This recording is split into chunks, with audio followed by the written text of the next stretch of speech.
The following portion of Studio 512 is sponsored on behalf of Visit Denver by Tips on TV. The holidays, of course, are perfect for planning a winter vacation and making wonderful memories. Travel expert Gabe Saglier is teaming up with Visit Denver to talk about why the Mile High City is a magical place that has something for everyone. Not only is Gabe a travel expert, but he's a food and wine journalist. I wish I had his job. Gabe, we're happy to see you. Why is this a good time of the year for travel? Well, Rosie, great to join you out here from beautiful Denver. This is one of my favorite places for the holiday season because of the different activations and shows and attractions that I think will draw people from all over the country this time of year. I mean, the snow is already capping the mountains, and in downtown Denver, some great shows. First of all, for the first time ever, Denver is launching a nightly drone spectacular, and this is going to go all the way through December 31st, so 40 nights, where at 7 p.m., 400 plus drones will take to the Denver skies and offer a 15-minute show. These holiday-themed illuminations, they'll switch them up every night, so a different theme every night, which keeps it fresh, obviously, but kind of a super cool, high-tech, unique way to kind of enjoy the holidays by looking up into the night sky. And making a comeback, Rosie, is the Mile High Tree. Very popular here. I'm right over it as we speak, as a matter of fact, in Civic Center Park. It's about 110 feet high, 60,000 LED lights. It's immersive. You can walk into it and kind of immerse yourself in that holiday spirit. And it is surrounded by the yearly Bavarian-inspired Christmas market, which is a great family-friendly place to go. So a lot of these wonderful events, Rosie, you can find more information on all of them at milehighholidays.com. Oh, you're really selling me a picture here. And the ability to have actual snow potentially on the ground for us Texans is certainly a really cool idea. What should folks look for, Gabe, when they're planning a winter vacation? Well, I'm always looking for easy access, right? How easy is it for me to get there? How affordable is it?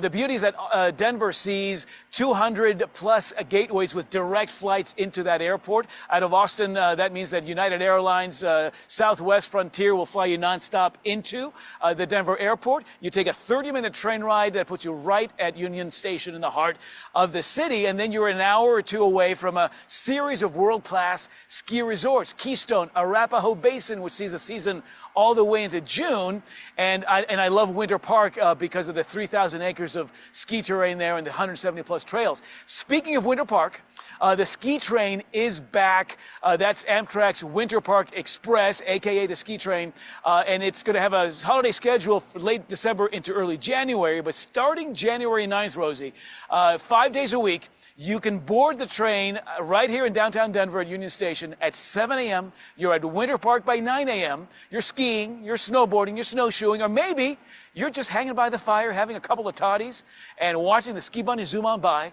And at 4:30, you're back on the ski train, and then you whisked back to downtown Denver by 6:30, 7 p.m., which gives you then the time to catch a show, a Denver Nuggets game, or perhaps a fantastic meal. So I'm loving this idea of experiencing the alpine scene during the day and then being right back in downtown Denver in the evening. Wonderful. I was lucky enough to catch a show with the Denver Orchestra last year. They are phenomenal. So a really good suggestion to be kind of out and about and then back in the city. I want you to help us plan a trip if we can use your expertise. Do you have any other suggestions? All right, if you're coming out here and you're trying your luck at some of these Rocky Mountain slopes, Rosie, this season, rent your gear in downtown Denver and then take it with you to the mountains. You're going to save a lot of money that way. And that ski train I mentioned does allow you to bring your skis and your snowboards on board at no extra cost, but it saves you some money that way. If you're bringing your favorite gear with you, check the airline baggage policies. You know, United, which is hubbed here in Denver, they will count a ski bag as a checked bag, so no extra fees there, but there are some restrictions with some of the other airlines, so budget that in.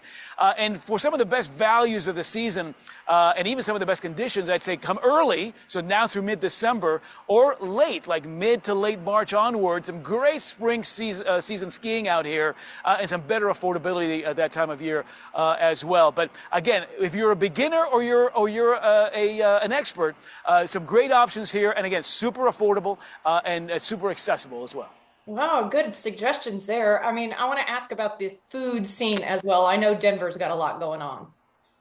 Well, if you're like me, Rosie, then you follow your taste buds when you travel, right? And I've been eating super well here this week. There are 28 Michelin recommended restaurants here in town, some fantastic eating, but very approachable as well. There are these very innovative food halls across the city. I was at the Denver Central Market yesterday, and you've got food stalls with gourmet chocolate. Maybe it's sushi, maybe it's pizza, maybe it's the full bar you're bailing up to. But you're eating with the locals in these neighborhoods.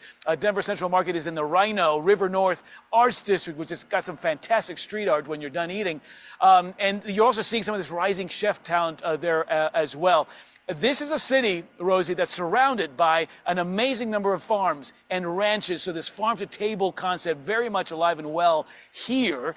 And there are wonderful ethnic options as well. Gourmet Mexican, Asian, great barbecue.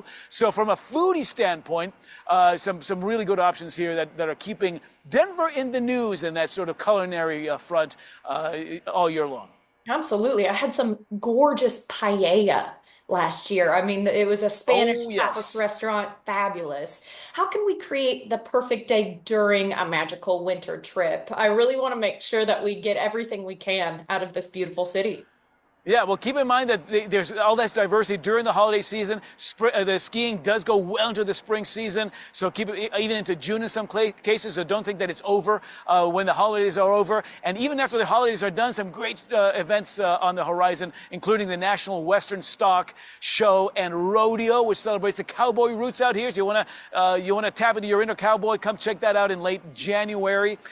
For information on the holiday shows, check out milehighholidays.com. And then for some deals and some great ideas on navigating downtown Denver and the surrounding areas, check out visitdenver.com, Rosie. Sounds good to me. Gabe, thank you so much for your expertise. Happy holidays. Same to you. Cheers. The preceding portion of Studio 512 is sponsored on behalf of Visit Denver by Tips on TV.